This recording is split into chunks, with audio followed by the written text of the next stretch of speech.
In this episode of Mighty Car Mods, we get working on our 350Z.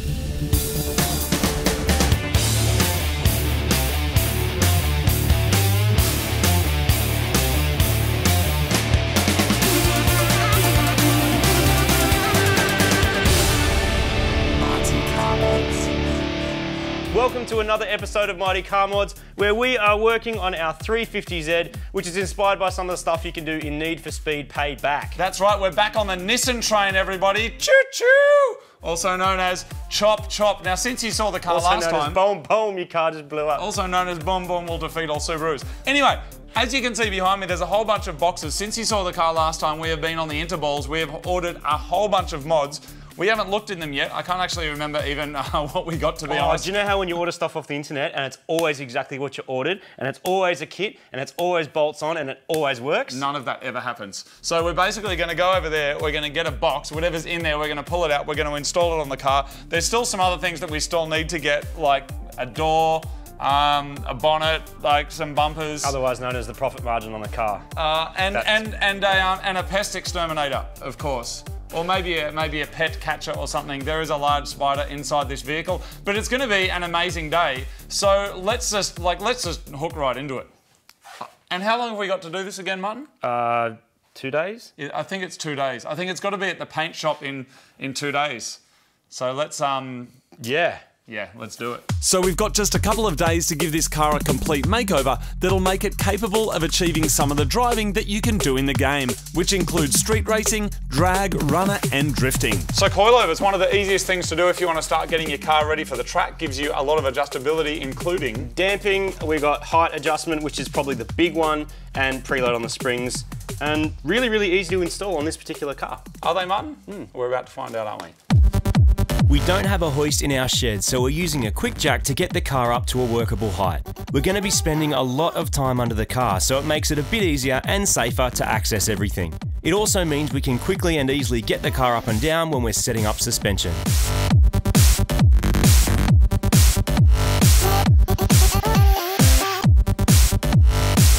Our first step is to remove the factory shocks and springs. This car has done over 200,000 Ks, which means they're most likely shagged and in need of replacement.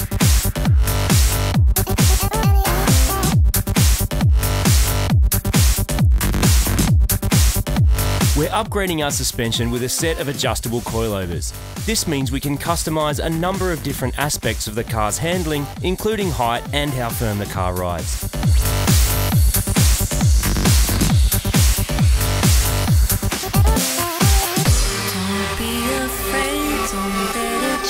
This is our mate Matt from AGI. He's come over to help us with our roll bar. It'll give us an extra layer of safety at speed and is a compulsory requirement for some types of racing. We need to remove various sections of interior trim to make room for the mounting plates, which will get welded under the carpet, and the rear part of the bar, which will get bolted onto the rear strut towers.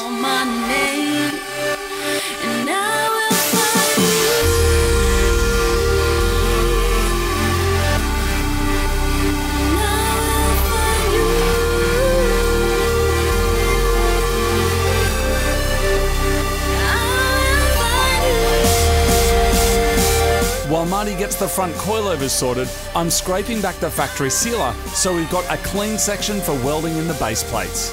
So inside the car we have got the mounting plates all dummied up, ready to do a test fit of the cage, which is pretty exciting. How are you going over there, Martin? Front coilovers are done. Awesome. I'm going to go and do the back ones.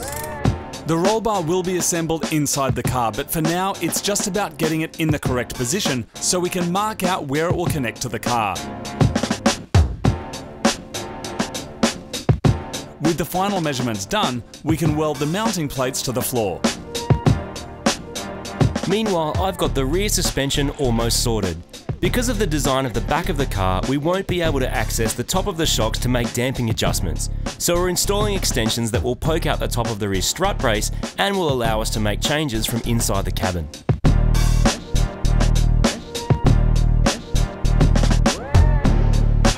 Our shocks and springs are in at the front of the car and the rear, so while our cage is getting welded in, we're moving on to the next important job, which is upgrading our brakes. So this car is going to spend a substantial amount of its life on a track, and as we saw last time, the rear brakes, which we since found and put on, are completely screwed, so we're going to be updating those. We're also going to be putting on a race pad for performance, Martin. For the front and the rear, as That's I understand right. it, but it's our rear discs that are particularly bad, so they need to go. They're well past their use-by date. So we're just going to be replacing them with some slotted ones that are the same as the front.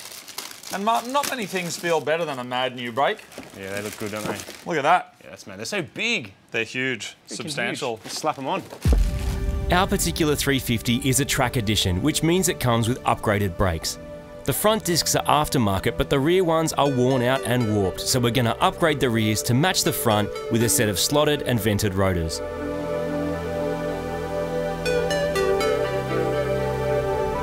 These brakes will give us extended stopping power, and as a bonus, they're really easy to work on.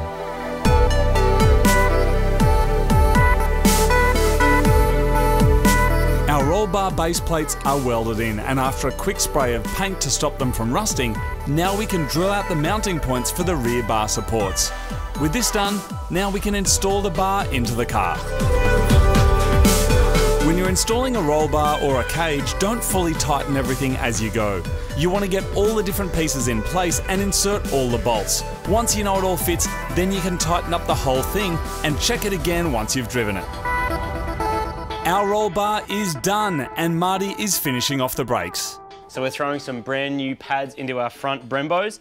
And just notice when we're pulling them apart that they're not, it's missing a circlip, like a safety clip, and the pin that goes through the caliper is just sort of half hanging out like a Wi-Fi, which, while at this stage is not particularly dangerous, if it falls out it probably would be, because there's nothing positioning the pads. Most likely it would just make a whole lot of noise and sort of wreck everything. So we're going to have to find a new clip and reseat all that and stick in our new pads, and then the brakes are going to be mad. It is time to grab another box and move on to the next mod. So this big box here, I think, Martin, is our seats. Mad? Oh, they're very bright. They're red for something different. Bright. That is different. I like it. So these are Sparco Sprints. These are like a good entry-level fixed back seat. You can run them with 3, 4, 5 or 6 point harnesses. And I know we're all about black, Martin, but I just thought this would be something cool, just something a little bit different. Something different indeed. In the past, we've used Recaros, of course, big fans of those. And normally probably wouldn't go for a fixed back, but because there is no back in the 350 anyway, there's nothing to like wind forward for, because you got no mates. When you're installing aftermarket seats, you want to firstly make sure that the seat actually fits inside your car. Then you'll need some seating rails that are compatible with your mounting points, and you should test fit these before you attach them to the seats. So we've tested the rail inside the car and that fits, and now we've got the seat on the rail and that fits. So the next thing we've got to do is make sure the whole thing actually fits in the car. Now that the seat is on that, because the roll cage is in there might be like some issues with clearance, but it should be all good. Hello, mate. Did you order a door? Yes. Are you sure? Yes. That's from the 350 parts place, and that's the only thing you've ordered from there, right? That's the door. That's the... What happened, man? I think they've just sent you part of the door. Are you sure you ordered the entire door? Because that sucks and is useless. Nissan 350Z window. Hang on. RF door window. The listing said door. That sucks. Can you go and get me a door? I'll go get you a door. Sometimes when you buy stuff off the internet, it's not exactly what it says it's going to be. And that definitely said door, but probably in small letters down somewhere else it said window or something. Anyway, let's see if this fits.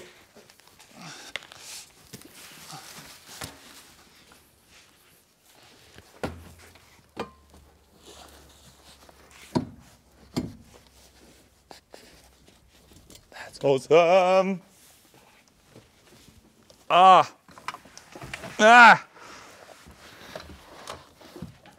perfect. With the driver's seat in, now I can get started on the passenger side. We will keep the factory seat belts, but using the roll bar, we'll be able to also strap into these seats with a multi-point racing harness. So the driver's seat is in, and I've just test fit the passenger seat, and amazingly it fits, and I say amazingly because I was worried that maybe it wouldn't clear the crossbar on the roll cage, but it does. So now that just has to be bolted down, and like that bit of it is done, which is a huge part of the build. Next up, we focus on wheels.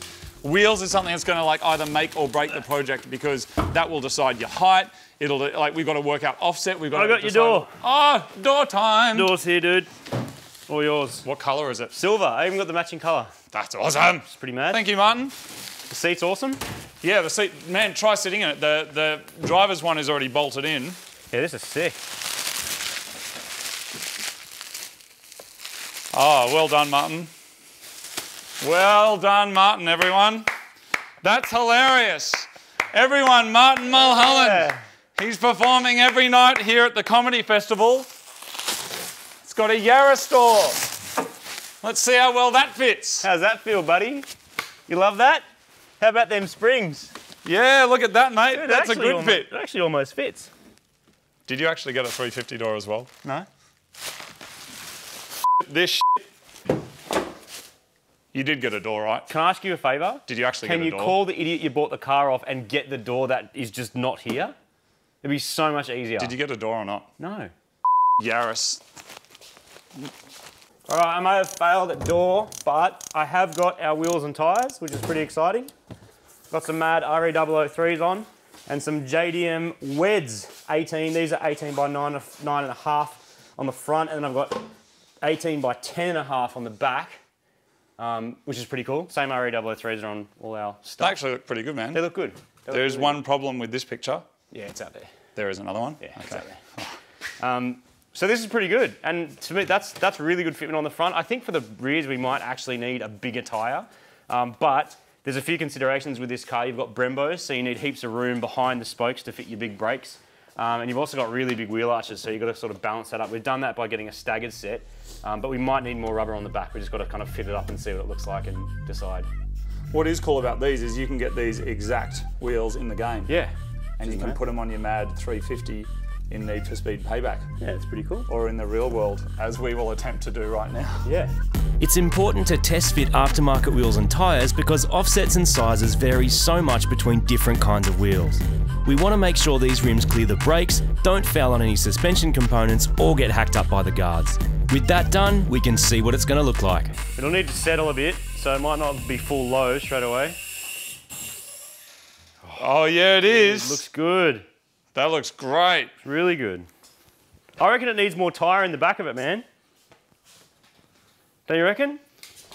Like just big fatter tyres. Yeah, it does. So being that our car is going to get smashed around the track, we want maximum grip, not just for our tyres, but also for our steering wheel. So I've got this aftermarket steering wheel, and I've got a Boss kit from KB Sports, which is straight out of Japan, which will bolt straight onto this car, which is pretty mad. So that is going to go onto our 350 and make our steering wheel work.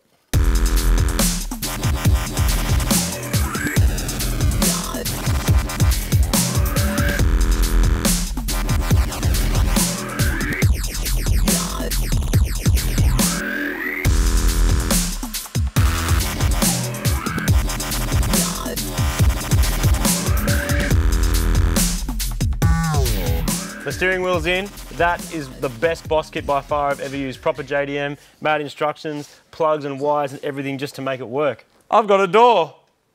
You got a door? Look at this. Look at the colour match. So that's the door off this car, isn't it? No. Where'd you get it from? Put it on? Where'd you get it from? I bought it second hand. Oh, really? Yep. Did it happen to be from the same guy that sold you the car and then took all the parts off and is now slowly selling you back all the stuff you should have got with the car anyway?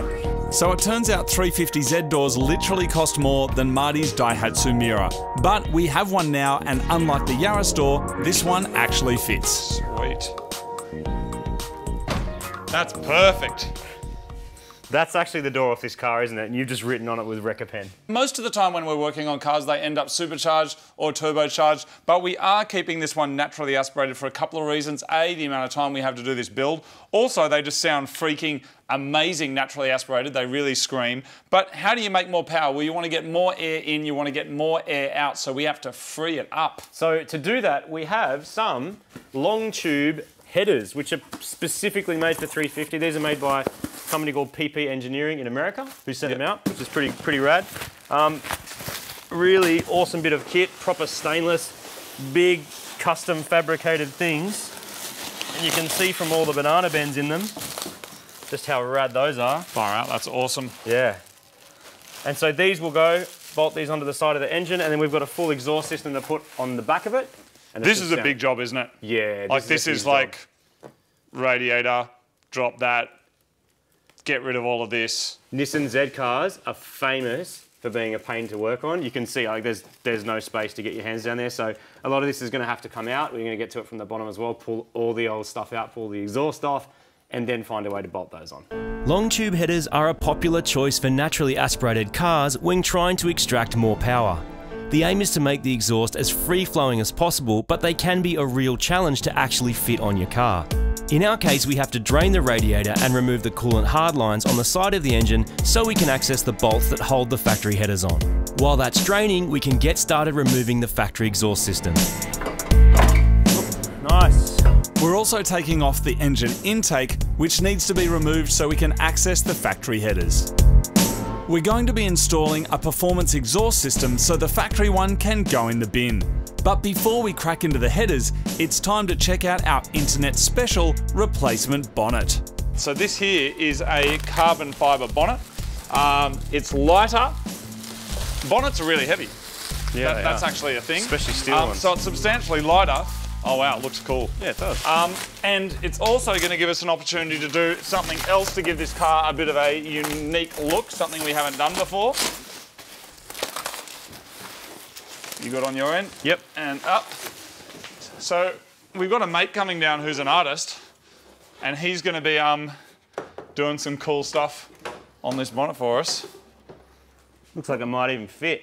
So we've got our mate RJ to come down who's an artist, and he's going to do some like mad art on the bonnet. Now, what is the plan, my man? So just add a bit of colour, add a bit of roughness to it, and you know, see what we come up with. While RJ gets started adding some style to our bonnet, we're going to start removing the factory headers, which is a painfully slow process.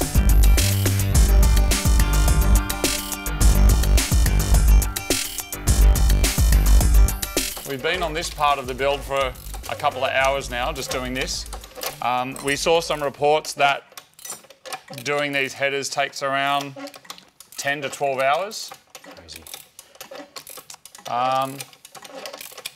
It is really fiddly because you have about this much space each side of the engine that you have to get a header out of that's also about that size. And then all the, like, a lot of this stuff is designed to be put on the engine before it gets put in the car. Yeah. So, and it makes sense why this is not like a really common car to turbocharge, because there's just no room. No. And like, you think there's no room in a Mini, this is worse. Yeah. Like there's no room at all. It's just crammed in there, man. Yep. But we have all the heat shields off. We've got the coolant stuff out of the way. The headers, factory headers are about to come off. So we're getting through it. Yeah. Getting the new headers in might be a bit tricky, so that's probably going to take some time. But once they're in place, we bolt them in, put all the cooling system stuff back together, and then it's going to sound good, man. It's going to be worth it. It's all going to be worth it, Martin. Yeah. It's just going to be a very long day and a very long night. A few hours later, and we're making progress. Marty has got his side off the car. You can now see the flow difference between the factory part and our aftermarket long tube headers. Everything you touch cuts you. I thought Nissan loved me, it doesn't. I got it, I'm happy now. There it is. That was probably one of the most unpleasant jobs one can do. You can see why people say it's so hard to work on these cars though. Have you managed to put yours on yet, the other one? No, I got to pull half the steering rack apart to put mine on. But your side This might looks go in. fairly clear. Do you want to hand it over and I'll try and put it in? Yes, I do. If you get this in one go, I will be so impressed.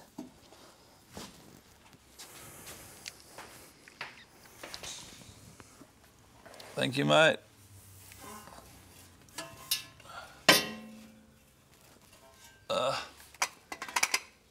Way longer though, like harder to wrangle. There's going to be more weight on it as well. We're trying to do it up. Come on. It's gonna go. Is it gonna go? No way. Yeah! Is that on? It's on. No way. Dude, can you hand me a nut so I can just like get it where it's got to go? Yeah, sure. No. Did that work? How about No. this? Did I get you in the face? My nipple. Sorry. We are halfway through our header install because our old headers are off and one half of our new ones are on, which is pretty exciting. That was a crazy, crazy job to do. There's no room in there. No. Everything cuts you. There's this weird little like psychology going on in your brain. You reach your hand in, you get cut. You reach your hand in again, get cut. You reach your hand in, you get cut, and your brain's just going, why do you keep doing it? Yeah. And then the other bit of your brain says, because we want the skids. Yeah, you want the noise, you want the skids, you want the performance. And that's the bit that wins out. Next time on Mighty Car Mods.